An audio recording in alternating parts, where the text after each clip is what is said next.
Bueno, esta es una videoclase para lenguaje visual 1.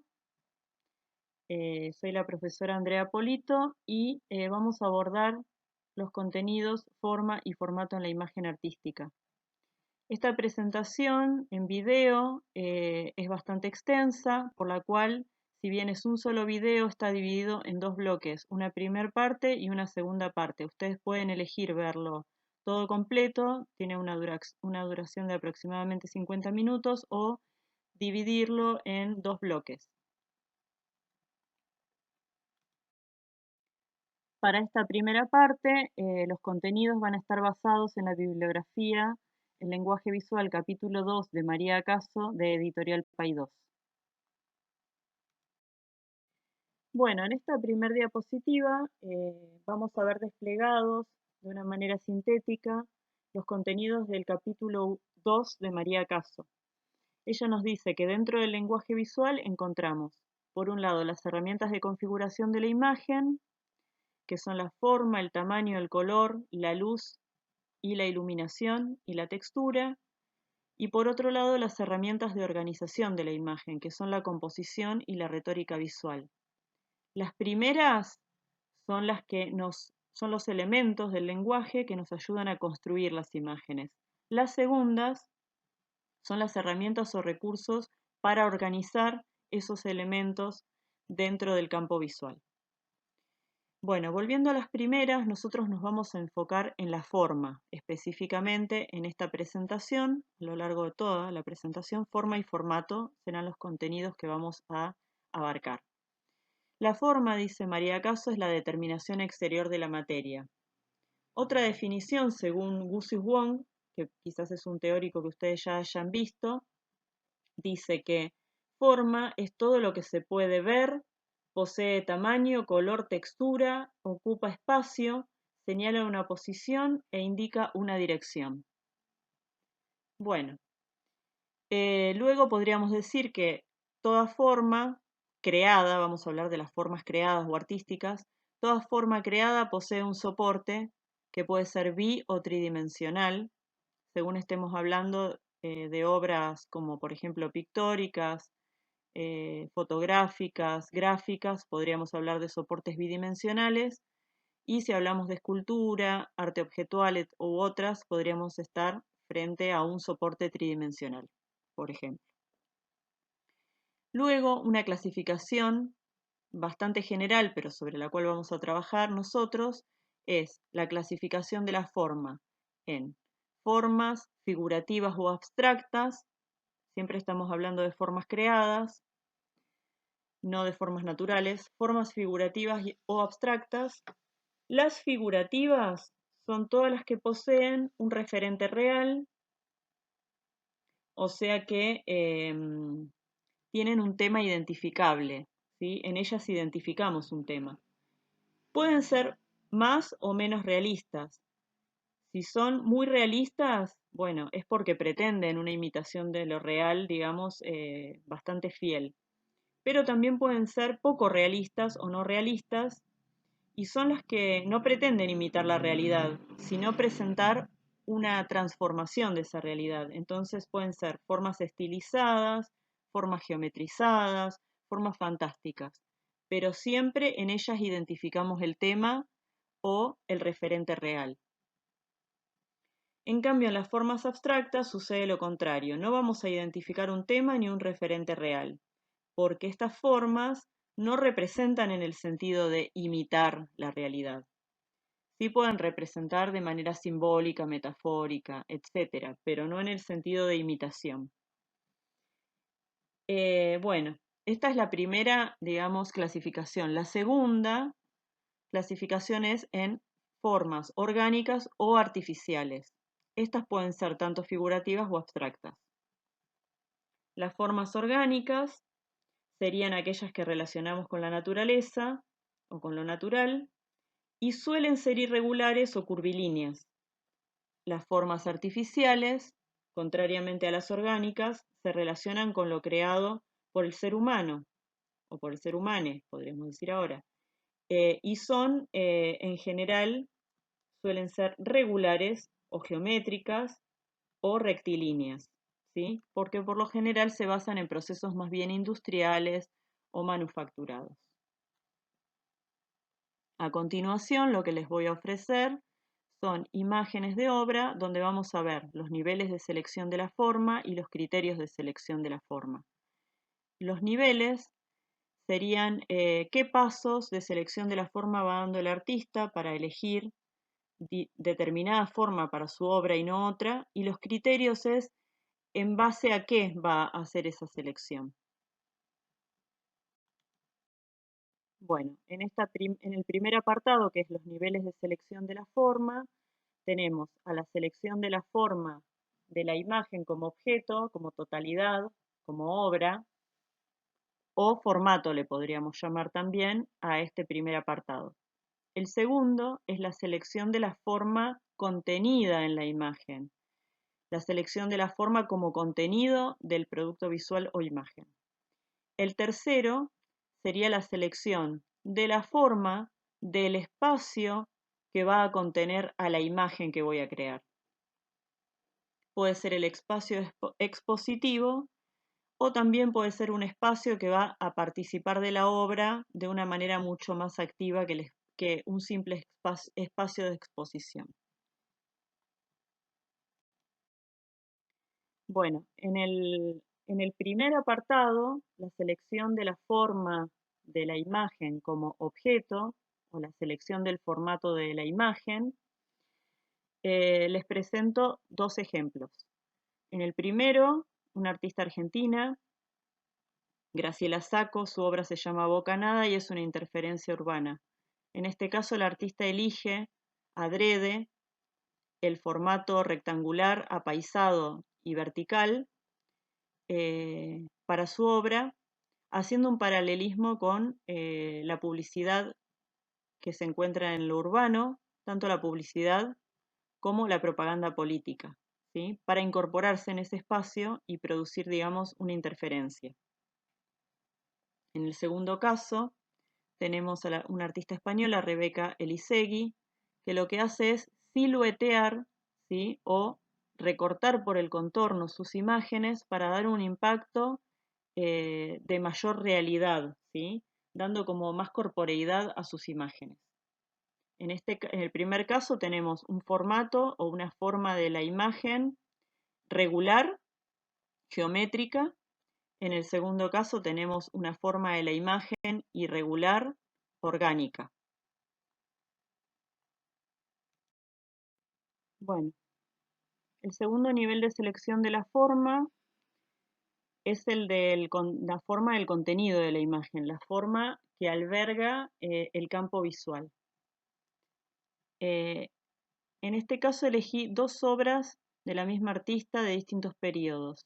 Adriana Minoliti es una artista contemporánea argentina.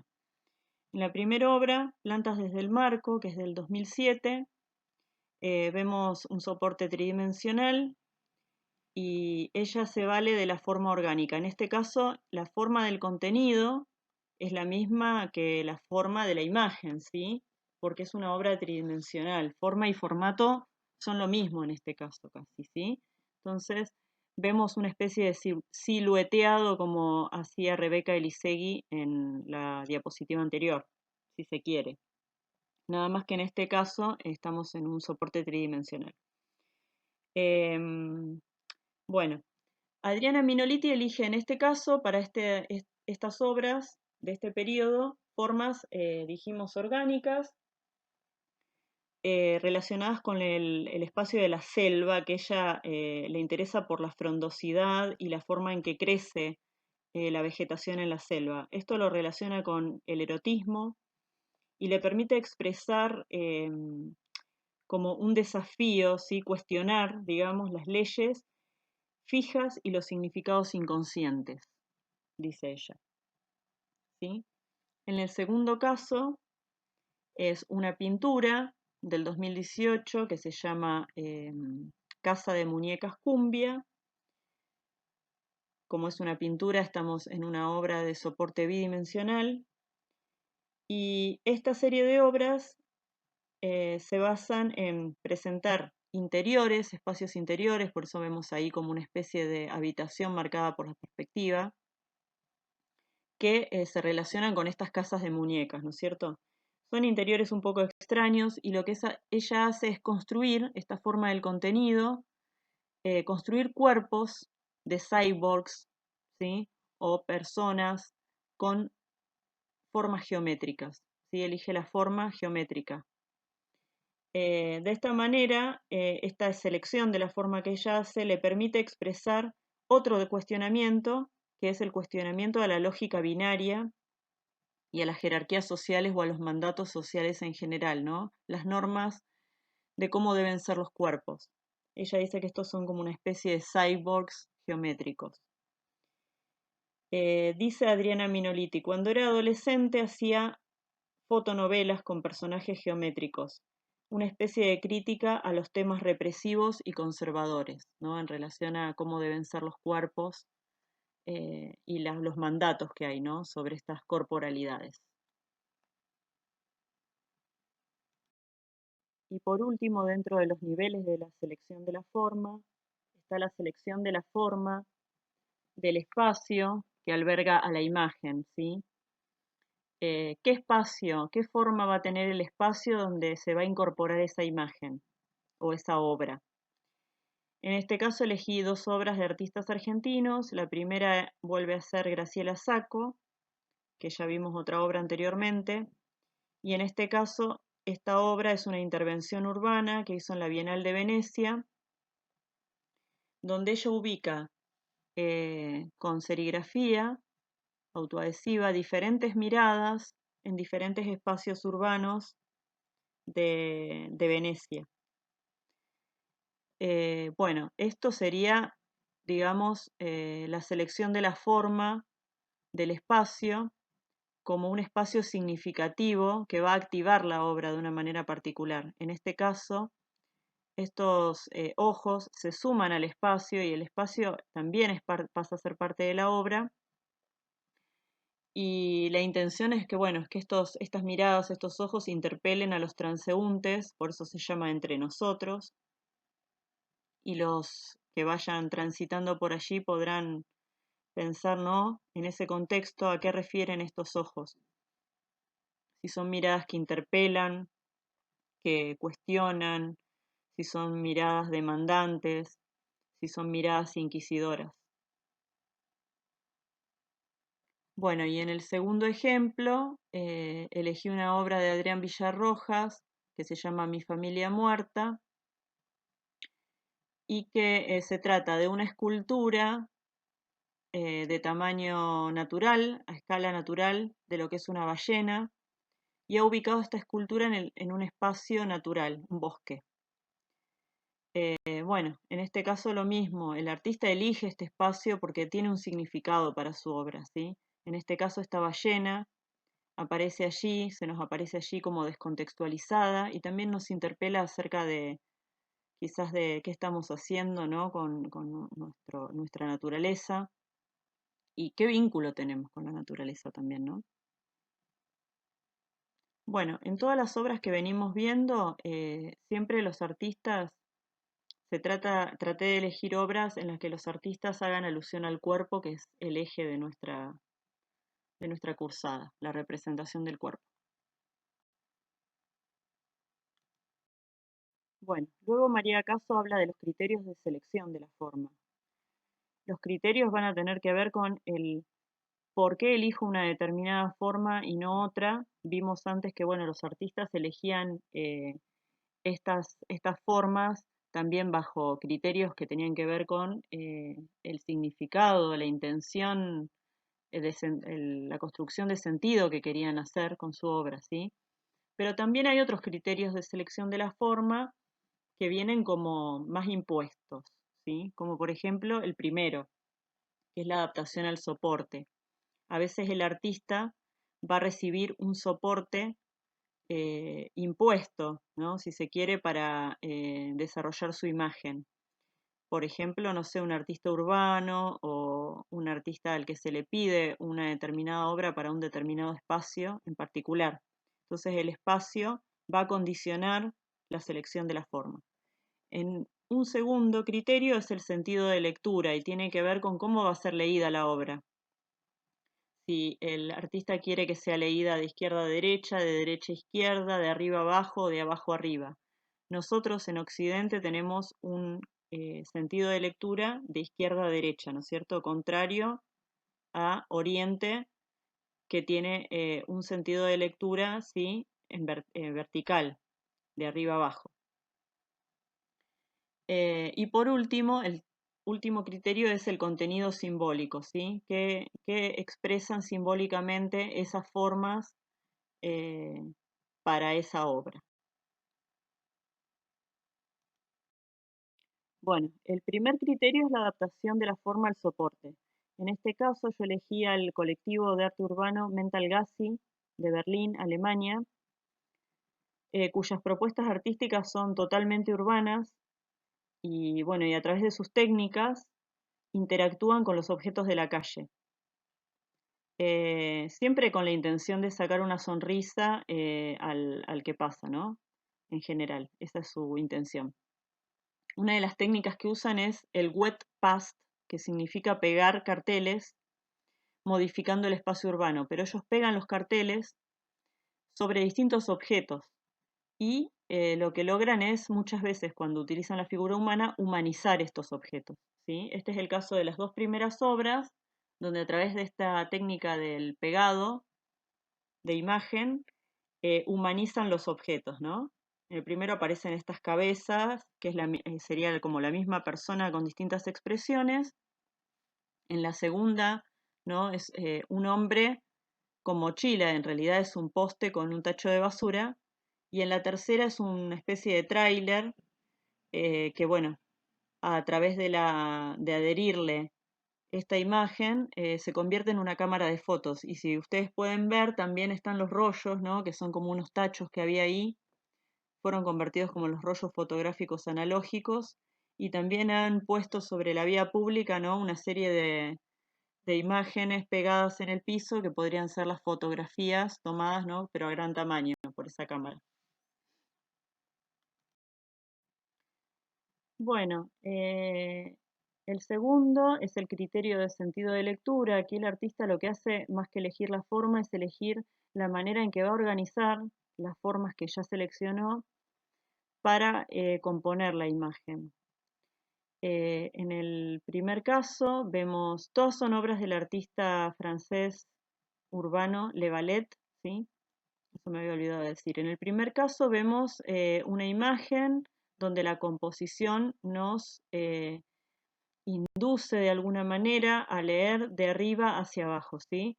El artista ha ubicado una figura femenina a una altura considerable, por lo cual vamos a tener que levantar la mirada en este caso porque es una obra de arte urbano. Nos va a llamar la atención esta mujer a esa altura y acto seguido vamos a leer, siguiendo esta acción de regar, ¿no? Vamos a leer la imagen completa de arriba hacia abajo. En el segundo caso nos va a inducir prácticamente a hacer lo contrario. Seguramente lo primero que va a llamar nuestra atención van a ser estos dos personajes o personas que no sabemos bien qué están haciendo. Y al mirar hacia arriba, al ir hacia arriba, vamos a observar que están cortando o rompiendo un mueble real, aparentemente para robar su contenido. Luego, en la parte derecha de la pantalla vamos a observar arriba dos obras en la que nos induce a un recorrido de lectura de izquierda a derecha, que habitualmente se considera que este recorrido tiene una lectura positiva, un significado positivo, ¿sí? En la primera vemos a un hombre agachado, ofreciéndole algo a una persona en situación de calle, ¿sí? Hacemos la lectura desde ese hombre hacia el hombre que está sentado en el piso. Y en la segunda imagen vemos a un mismo hombre, ¿no? Como en una secuencia, que nos ofrece una narrativa, la secuencia, ¿no? Vemos esta situación de un hombre que con mucha alegría, ¿no? Parece despedirse o de un examen o de un trabajo, de algo, ¿no? Que lo estaba aturdiendo seguramente, ¿no? también hacemos el recorrido, ¿no? Desde arriba de la escalera hacia abajo, esa secuencia. En las obras que están abajo, vamos a visualizar lo contrario. Nos va a inducir el artista a un recorrido de lectura a contralectura, ¿no? De lo que solemos realizar, que sería de derecha a izquierda. En este caso, a veces se considera que esto aporta un sentido negativo, ¿no? A estas imágenes. Podría ser que tuviera un sentido negativo, ¿no es cierto? Si vemos que en la primera, lo primero que tendemos a mirar es a este hombre que va a accionar con un objeto real, ¿no? A esta representación de un hombre que va a accionar con un objeto real, ¿no? La representación de algunos objetos tecnológicos, ¿no? Para romperlos. En el segundo caso, vemos a una jauría, ¿no? Que avanza de derecha a izquierda, ¿no? Corriendo a un hombre para atacarlo. Bueno, seguimos con la próxima diapositiva. Bueno, y por último, para el criterio del contenido simbólico, los artistas muchas veces eligen la forma de la imagen o el formato de la imagen según un contenido, ¿sí? Un significado que también quieren expresar con él. En el primer caso, seleccioné el baño turco de Ingres, y en esta obra neoclasicista podemos observar un grupo de mujeres desnudas, ¿no? Como en postura oferente o sensual. El formato circular lo que aportaría acá como contenido simbólico es esta sugerencia de que las estamos observando, ¿no? Y son algo prohibido, ¿no? Pareciera ser como una mirilla por la cual alguien, un observador, ¿no es cierto?, está fisgoneando o observando sin ser visto. En el segundo caso, tenemos una obra contemporánea del artista argentino Max Gómez Canle, que se llama Invasiones Mutuas. En esta serie lo que el artista hace es adoptar un formato geométrico relacionado más con la aparición del arte abstracto en el siglo XX, ¿no? De este lenguaje a partir de las figuras geométricas y de este tipo de formatos y de este tipo de marcos, para, digamos, contrastarlos, ¿sí? Con el contenido de la imagen, que serían paisajes o fragmentos de paisajes más bien como clásicos, ¿no? Renacentistas o de épocas pasadas, digamos, ¿sí? No del siglo XX. Lo que hace, ¿no? Es este título reforzar esas invasiones, ¿no? Cómo se van relacionando esos contenidos o representaciones más clásicas o más tradicionales con estos formatos y marcos más contemporáneos. Bueno, a partir de ahora comienza la segunda parte, la cual va a estar basada en la bibliografía, creación de formatos irregulares, la materia sensible, de Julián Irurjo, editorial Blume. Bueno, a partir de aquí, todo lo que sigue a continuación de esta diapositiva está basado en el material de Julián Irurjo, creación de formatos irregulares, y va a estar íntimamente relacionado con lo que ya vimos hasta acá, que es lo que nos aportaba el material de María Caso. Bueno, primero vamos a empezar por lo que tiene que ver con los formatos en el arte previos al siglo XX, ¿sí? Vamos a tener tres situaciones. Una, el formato vinculado con el entorno arquitectónico. Dos, el formato vinculado con el sistema de representación, que en este caso es la perspectiva, que nace con el Renacimiento. Y tres, el formato en los géneros tradicionales, ¿sí? Los géneros van a ser el género religioso, el retrato y el paisaje, ¿sí? Bueno, para el caso del primer caso, el formato vinculado con el entorno, en este caso con el entorno arquitectónico, vamos a ver obras previas al siglo XX, más bien del Renacimiento y anteriores, donde el artista elige el formato de su obra condicionado por el entorno de la arquitectura, ¿no? Sería la adaptación al soporte que vimos anteriormente con los contenidos de María Caso. Bueno, los artistas van a elegir entonces sus formatos de acuerdo a la arquitectura, ¿no? Al espacio arquitectónico donde van a ir, digamos, incorporadas. Bueno, la primera es una obra de formato octogonal, ubicada en la Basílica di Santa María, Roma. La segunda obra tiene un formato bilobulado para ser ubicado en una bóveda de la Basílica de los Santos Apóstoles, también en Trevi, Roma. Es un fresco de 1707 y se llama El Triunfo de la Orden Franciscana. Y la última imagen es un formato de cruz, donde forma y formato se sintetizan o coinciden. Sería lo que Irurjo llama la vinculación del formato con el motivo representado, en este caso. Y es la Santa Cruz en San Domenico Arezzo, Cimabue, 1271. Una obra, ¿no es cierto?, bastante más antigua que las otras dos. Bueno, siguiendo con el tema del formato vinculado con la arquitectura, también estaban los formatos de tríptico o ventanas, ¿no?, asociados a retablos y altares y distintos espacios religiosos. Y acá podemos observar una obra del Renacimiento, el Tríptico del Calvario de Hugo van der Goes, ¿sí?, donde digamos, estamos en esta situación de la ventana, formato tríptico, asociada también al sistema de representación, a la perspectiva, ¿no?, esta idea de ventana, que ahora la vamos a ver más adelante.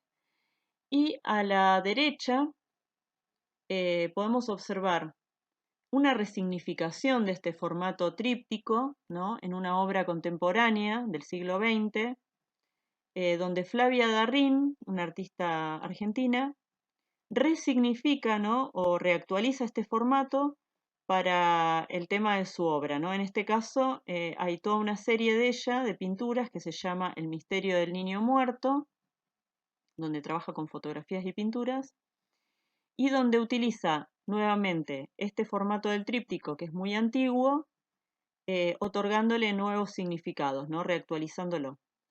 Se pueden fijar que en el Renacimiento, ¿no es cierto?, la idea de la perspectiva era que en esta imagen ventana entrara todo, ¿no?, que no quedara nada por fuera. Fíjense que los cuerpos, es como que todo el cuerpo completo tiene que estar dentro de la composición, no hay mucho recorte.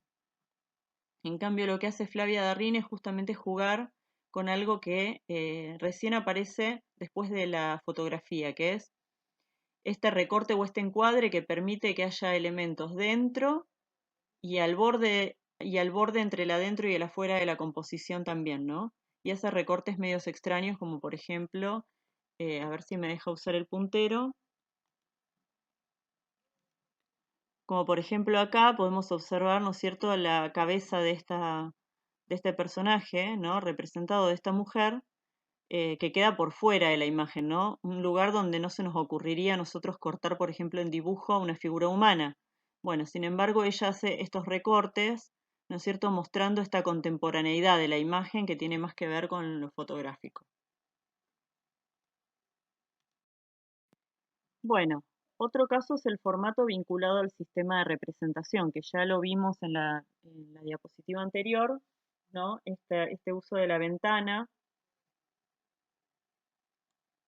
relacionado con el sistema de representación que sería la perspectiva, ¿sí? En el primer caso también vamos a ver una obra renacentista relacionada con el uso de la perspectiva que nació en el Renacimiento y una obra contemporánea que sigue utilizando ese mismo criterio. Bueno, la primera obra es de Andrea Mantegna, se llama La muerte de la Virgen y es de 1461 y podemos observar, ¿no?, como nos muestra este diagrama que tenemos aquí al costado, este diagrama, ¿sí?, nos muestra el uso de la perspectiva cónica, ¿no? Bueno, aquí los formatos están adecuados al uso de esta perspectiva, ¿no? y simulan ventanas. Por eso el formato rectangular o el formato anterior, que era ya una ventana más explícita, el de tríptico, simulan una ventana a través de la cual vamos a mirar algo, ¿no?, que parece ser real, pero que en realidad es una representación, ¿no?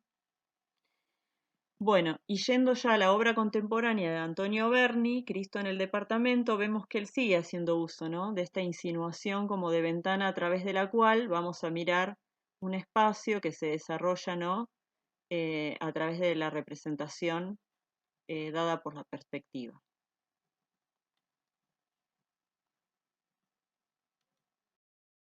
Bueno, para el caso del formato en los géneros tradicionales, el artista se vale, ¿no?, de ciertos formatos. Por ejemplo, en la imagen religiosa, por lo general se basa en formatos rectangulares de orientación vertical, ¿no?, con un sentido de lectura, según lo que antes nos decía María Caso, de abajo hacia arriba, ¿no?, o que evocan esta mirada hacia el arriba, como hacia lo espiritual, ¿no?, si lo relacionamos con el contenido simbólico. O sea, fíjense todas las cosas que vamos relacionando de lo que ya vimos anteriormente.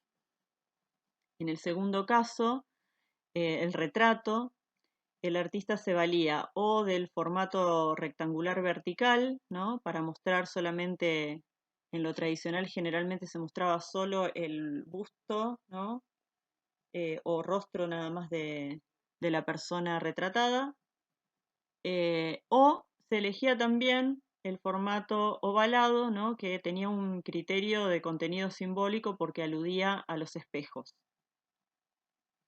Bueno, y para el tercer caso, que es el caso del paisaje, en general, no siempre, pero en general, se ha utilizado el formato rectangular apaisado o de tensión horizontal para revelar esta quietud, ¿no?, que nos ofrece el paisaje y a la vez también esta cuestión de la panorámica, ¿no?, para ofrecernos mayor amplitud de visibilidad respecto eh, de los contenidos de la imagen.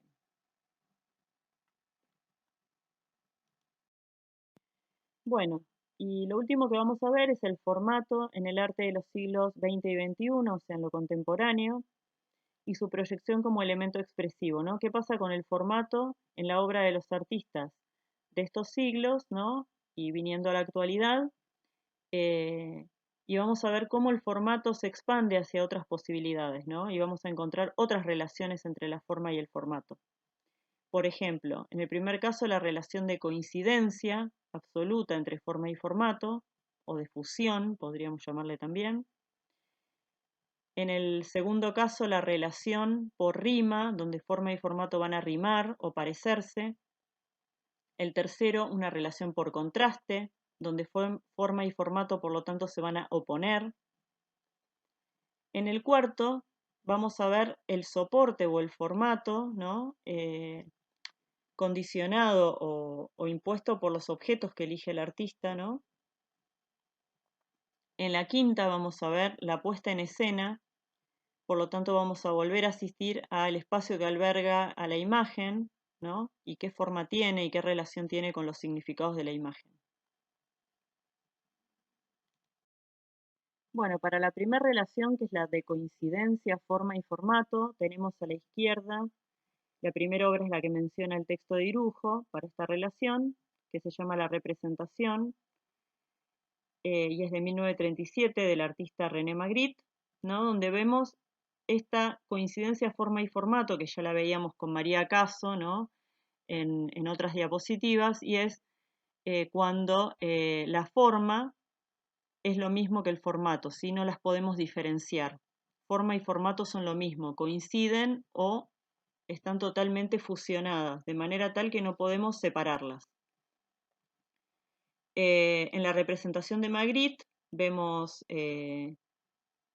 un fragmento de un cuerpo femenino que a la vez es el formato de la obra. La forma es el formato. Él lo que hace de interesante es agregarle este marco para decirnos, ¿no?, lo contrario a lo que nos quiere transmitir Rebeca Elisegui, ¿no?, que en realidad es una representación, es solo una imagen, ¿sí?, no es algo real. En cambio, Rebeca Elisegui, con con la operación de siluetear la imagen, nos quiere transmitir justamente una impresión más de realidad, ¿sí? Bueno, en las obras que están hacia la derecha, lo que vamos a ver es que en las obras de soporte tridimensional, la forma y el formato son de por sí indisociables, ¿sí? No podríamos decir que en la obra Laguna de Mónica Girón la forma es orgánica y el formato es orgánico, no, son una misma cosa, ¿no? La forma es a la vez el formato. Y en el segundo caso, Cristina Schiavi de Desagüe, vemos una forma geométrica que a la vez es el mismo formato de la obra, ¿no? Forma y formato son geométricos, son lo mismo. Bueno, una segunda relación se va a establecer mediante la rima o el parecido entre la forma y el formato. El primer caso, el primer ejemplo, es una obra de 1975, Equivalencias, ¿no? El título ya nos da también una idea, ¿no?, de lo equivalente, de lo similar. Bueno, aquí el artista, que es Piccoli Anselmo, digamos, elige para su obra un formato cuadrado y a su vez, como contenido, ¿no?, las formas como contenido de la imagen, también, digamos, guardan una relación de rima, ¿no? Podemos ver algunas formas cuadradas, otras un poco más rectangulares, pero bastante cercanas al cuadrado, y en menor grado, ¿no es cierto?, algunos círculos. Por lo tanto, las formas que contiene, digamos, la imagen son, digamos, muy similares o muy parecidas al formato o a la forma de la imagen. En el segundo caso, tenemos una obra de Flavia Darrín, donde podemos observar un formato o forma de la imagen como objeto circular y el parecido o la rima se va a dar a nivel compositivo en este caso, ¿no? No solo a nivel de la forma. Fíjense, a nivel de la forma el artista eligió para la forma de la imagen un círculo. Y para la forma del contenido, fíjense que el círculo aparece en la expresión, ¿no? Fíjense, los ojos son casi redondos por la apertura que tienen, ¿no?, con este asombro. Y la boca también, ¿no? Nos ofrece como una idea de redondez. Pero a su vez también en lo compositivo, ¿no?, nos hace generar una lectura desde esta circularidad. Fíjense, los ojos del personaje pasando por este colibrí que le está diciendo como un secreto al oído que no podemos oír, y esta mariposa, ¿no?, que está acá en su mano. Entonces vamos leyendo como de manera circular, por lo cual la rima se da no solo entre la forma y formato, sino entre el formato y la composición. Después también podríamos agregar que como contenido simbólico, el artista elige este formato mediante ese contenido porque le sirve para reforzar esta idea del secreto, ¿no? Nosotros no podemos escuchar el secreto o qué le está diciendo este pájaro al oído. Por lo tanto, este formato, ¿no es cierto?, nos podría sugerir la idea de burbuja o de un mundo, ¿no es cierto?, fantástico separado del nuestro. Bueno, una tercera relación es la relación por contraste o por oposición, ¿no?, que es lo mismo, entre la forma y el formato. Recordemos que con forma nos referimos al contenido de la imagen y con formato al límite exterior de la imagen. Bueno, aquí les dejo dos ejemplos.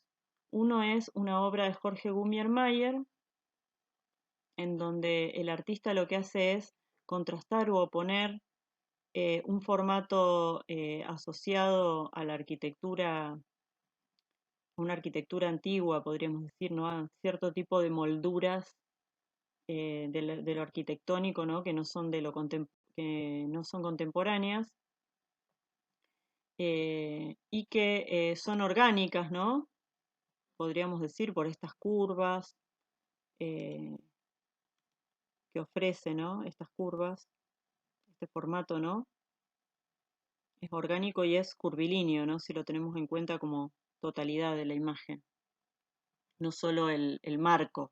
¿no? Cuando hablamos de formato no hablamos de marco, hablamos de la imagen como obra total, ¿no? Del objeto ante el cual estamos situados. Bueno, él opone este formato, decíamos, orgánico, curvilíneo, que se asocia con una arquitectura del pasado, con una forma al interior, ¿no? Una forma representada que tiene más que ver con lo rectilíneo, lo geométrico, y que lo podríamos asociar con algo más tecnológico, más del diseño gráfico o de las pantallas, ¿no? De los píxeles, por ahí. Entonces, no solo está asociando un formato orgánico, irregular, con una forma geométrica regular, sino que está también a la vez asociando por contraste dos tiempos distintos, ¿no? Dos temporalidades, dos épocas. Bueno, eso para ver cómo trabajan los artistas a nivel contenido también, ¿no? A nivel significado, eligiendo esos criterios. Bueno, en un segundo ejemplo tenemos una obra de Max Gómez Canle que pertenece a una serie que se llama Cámara Mental, y donde juega con este concepto de ventana del Renacimiento que hablábamos antes, pero lo hace, digamos, a través de un formato que no tiene nada que ver con el formato elegido por los renacentistas para funcionar como ventana, ¿no? Hacia los espacios construidos con la perspectiva, sino que fíjense lo que elige. Retoma o recrea o se apropia, ¿no? También de una obra de Loza, que ya la vimos antes, ¿no? ¿Se acuerdan? Cuando vimos arte abstracto, vimos obras de los artistas argentinos, y uno de los artistas es Raúl Loza, que jugaba, digamos, con varias piezas sobre una pared e integraba la pared, ¿no es cierto?, como un soporte activo a la representación. Bueno, lo que hace Max Gómez Canle es, digamos, relacionar ese formato irregular geométrico que utilizó Loza, ¿no? Bastante contemporáneo y bastante rupturista con las tradiciones del pasado, y como contenido de la imagen justamente pone la imagen de la tradicional, la imagen del pasado, del paisaje renacentista. Entonces juega, digamos, a oponer o vincular nuevamente estos conceptos del arte tradicional vinculados con otros conceptos del arte contemporáneo, ¿no? Que quisieron romper con esa tradición. Bueno, un cuarto caso es cuando el artista elige un objeto como soporte.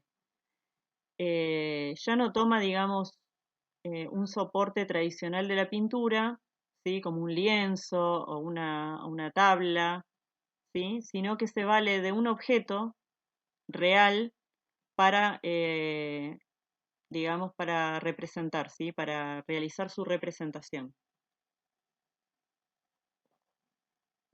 En el primer caso, vemos una obra que se llama Las cosas que se llevaron, nuevamente el artista Graciela Sacco, que la he elegido porque realmente sus obras tienen una variedad de recursos y de criterios que realmente, digamos, me daban ejemplos para varias diapositivas.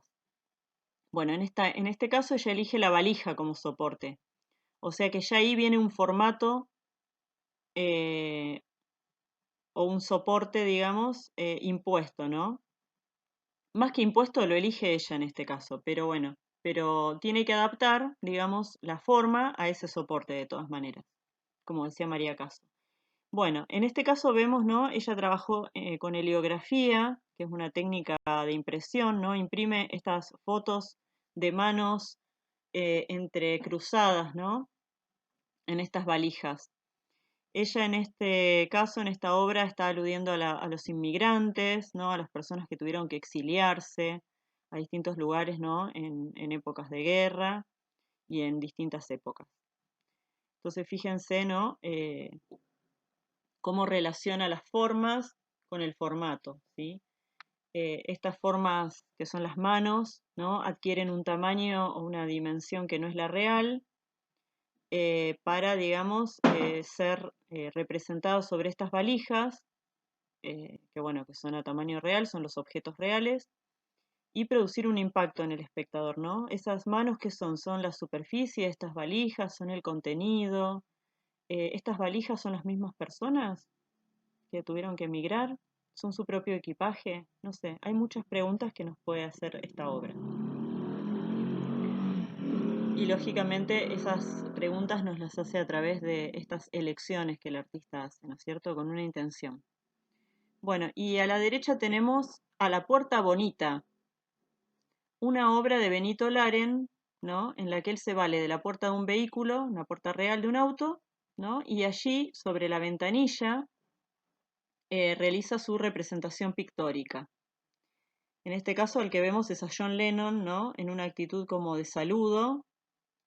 Y bueno, y se vale también de una cita o de una apropiación de la obra de otro artista que es Oscar Boni, que es también un artista argentino, que este artista lo que hace es trabajar con disparos sobre las obras, sobre sus imágenes. Entonces, bueno, él lo que hace es, digamos, citarlo o traerlo a colación, por eso dice la puerta bonita, y esta puerta, ¿no es cierto?, tiene una serie de disparos efectuados, eh, también quizás relacionando, ¿no?, con el asesinato de John Lennon, ¿no?, y con otra posibilidad, no sé, nos lo deja, ¿no es cierto?, a criterio del espectador esa relación, ¿no es cierto? Bueno, y por último, la última proyección del formato como elemento expresivo sería la puesta en escena, donde los artistas se valen de distintos formatos, distintos soportes, distintos materiales y los disponen para crear una puesta ya, digamos, en el espacio. ¿Sí? Esto se relaciona con los contenidos que hablábamos al principio, ¿no? En el material de María Caso y que relacionaban esta idea, ¿no?, de la forma y la forma del espacio, ¿no?, donde está articulada la imagen. Bueno, para este caso propongo estos tres ejemplos. La primera es una instalación interactiva de Ernesto Neto. La segunda también es una intervención y obra interactiva de Leandro Ehrlich, y la tercera es una obra de intervención urbana del artista Levalet. En la primera obra, bueno, lo que podemos ver es que el artista lo que hace aquí, más que nada, es crear con esta materialidad un espacio para que el espectador interactúe. La forma de este espacio es una forma orgánica, y este espacio, ¿no es cierto?, está a su vez articulado dentro del espacio del museo, ¿no?, que obviamente tiene un formato más asociado a una caja, ¿no?, un prisma rectangular. En el segundo caso, para la obra de Leandro Ehrlich, lo que vemos es que él ya utiliza un espacio predeterminado, que es una pileta, y la modifica para generar una obra que produce bastante extrañamiento, ya que al parecer podemos ver otros espectadores conversando dentro de la pileta como si estuvieran sumergidos bajo el agua, y en realidad, bueno, lo que sucede cuando podemos, digamos, ser partícipes de la obra es que podemos bajar a esa pileta que en realidad está vacía y desde fuera, digamos, se va a poder observar otra imagen a partir de esta superficie como llena de agua que está, digamos, casi afuera de la pileta, ¿no?, encima. Y en la tercera obra, bueno, en esta ya directamente es una intervención urbana donde el artista se vale de un espacio que ya estaba creado, ¿no es cierto? Por lo tanto, en algunos de estos casos, como en el de la pileta o en esta última que estamos viendo, va a tener que adaptarse, ¿no es cierto?, al soporte, va a tener que usar el criterio de adaptación al soporte, o al espacio, ¿no?, en este caso más que al soporte. Em, Bueno, acá el artista lo que hace es adaptarse a este espacio que está en este muro sobre la calle y genera en él una imagen, ¿no?, que al parecer es la representación de una persona como esperando a alguien. A esta obra aparte de la representación, ¿no? La conjuga con elementos reales como estas botellas, un libro y una copa, como para darle un efecto más realista. Bueno, esta sería la última diapositiva y con esta terminamos la videoclase, que bueno, la tienen a disposición para verla las veces que quieran y repasar los contenidos de las diapositivas sobre las que hayan tenido dudas. Cualquier consulta, recuerden que me pueden consultar o por el foro o en las clases programadas de Zoom que tenemos tanto los martes a las 19 horas como vamos a tener posiblemente los viernes, todavía no sabemos el horario.